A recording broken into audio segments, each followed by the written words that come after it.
atake nila. Alalahanin nyo. Di ba? After ako nag-resign sa DepEd, kailan ba nagsimula yung pambabastos nila? Last year.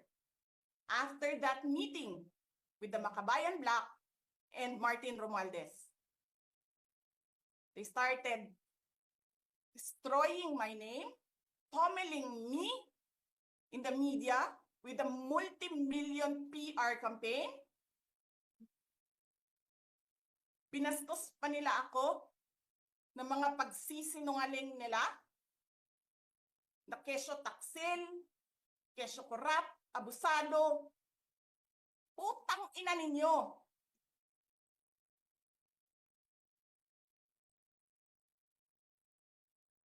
Sino ang korap?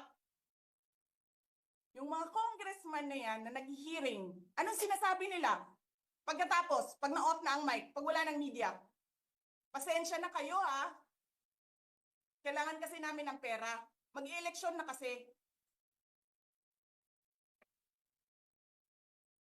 Pakisabi kay Sara ha. Hindi ko naman gusto tong ginagawa ko eh. Eh putang ina, hindi mo pala gusto ginagawa mo eh. Bakit mo sinisira pangalan ko? Joel Chua.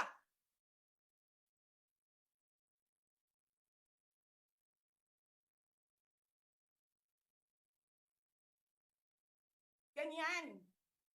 Ganyan ang bansa. This country is going to hell because we are led by a person who doesn't know how to be a president and who is a liar. Alam nyo anong pruweba ko na sinungaling siya? Tinanong ko, dalawang businessman. Matagal na sa negosyo ng bigas. Because I was concerned. This is a campaign promise. 20 pesos na kilo ng bigas.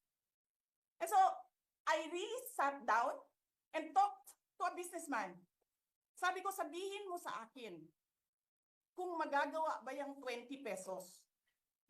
Sabi niya, hindi. Napaka-imposibleng gawin yan. Because more than 20 pesos ang cost. Paano ka magbenta ng palugi? So, tinanong ko, nagsinungaling ba siya nung sinabi niya? And then he said outright, yes. It's either he did not know what he was talking about, that's so incompetent, or he was lying through his teeth to get the votes of people. Putang ina ninyong lahat.